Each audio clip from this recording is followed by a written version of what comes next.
Angalmatri student, we are studying chapter number 5, coal and petroleum. इस chapter में today we will study about petroleum. Petroleum is a natural resource because it occurs in nature. It is a dark colored, thick, oily liquid which is found deep inside the earth. ये dark colour का एक oily liquid है जो अर्थ के नीचे गहराई में पाया जाता है. अगर हम पेट्रोलियम वर्ड को ब्रेक करें तो क्या बनता है? Petra plus oleum. Petra means rock और ओलियम मीन्स ऑयल. तो पेट्रोलियम का मतलब हो गया रॉक ऑयल. इसका मतलब ये रॉक से मिलता है, चट्टानों से मिलता है हमें ऑयल. तो जो ऑयल चट्टानों से मिलता है वो रॉक ऑयल है, जिसको हम पेट्रोलियम कहते हैं. तो petroleum is a mixture of large number of organic compound. ये इसके अंदर बहुत सारे ऑर्गेनिक कंपाउंड्स होते हैं. ऑर्गेनिक कंपाउंड्स का मिक्सचर होता है और sea water and dust particle. Organic compound के साथ साथ इसके अंदर सी वाटर और डस्ट पार्टिकल भी प्रेजेंट होते हैं. It contains nitrogen, oxygen, sulphur, hydrogen, carbon. तो इसके अंदर क्या क्या होते हैं? हाइड्रोजन, नाइट्रोजन, ऑक्सीजन, सल्फर और carbon. Now we will discuss about formation of petroleum. Petroleum का फॉर्मेशन कैसे हुआ हम इसके बारे में स्टडी करेंगे. तो मिलियंस ऑफ ईयर्स एगो जो सी वाटर था, सी के अंदर बहुत सारे लिविंग ऑर्गेनिज्म थे. ये लिविंग ऑर्गेनिज्म जैसे जैसे टाइम बीतता गया डेड होते चले गए.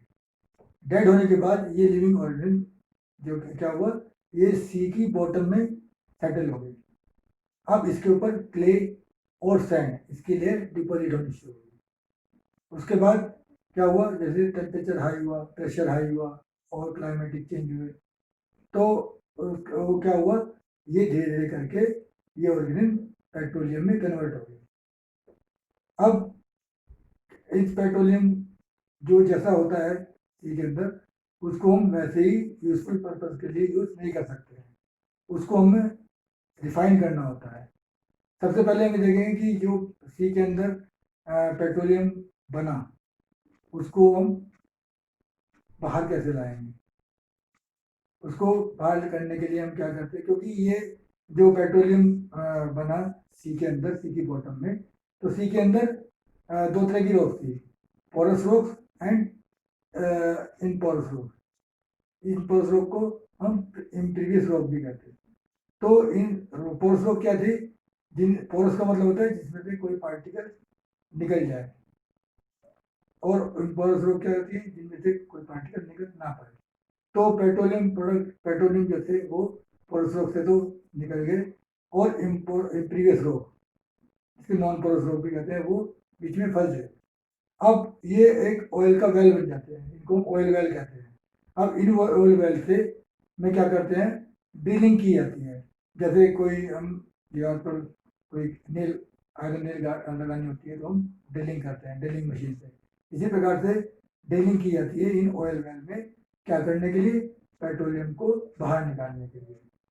तो हमारे कंट्री में गुजरात, बॉम्बे, असम, इनमें क्या है, तेल के कुएं हैं, ऑयल वेल है, इनमें से ड्रिलिंग करके पेट्रोलियम को बाहर निकाला जाता है.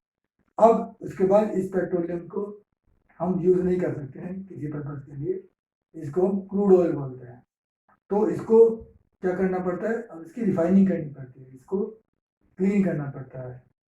इसको क्लीन करने के बाद ही जो हम पेट्रोल और डीजल यूज़ करते हैं, दोनों ही पेट्रोलियम प्रोडक्ट हैं, तो ये हमें इस रूप में मिलते हैं. तो आगे चलकर हम पेट्रोलियम की रिफाइनिंग के बारे में स्टडी करेंगे. तो स्टूडेंट, पेट्रोलियम के बारे में आप स्टडी कीजिए, केयरफुली स्टडी कीजिए. अगर कुछ आपको समझ में नहीं आता है तो आप मुझसे पूछ सकते हैं. Thank you. Have a nice day.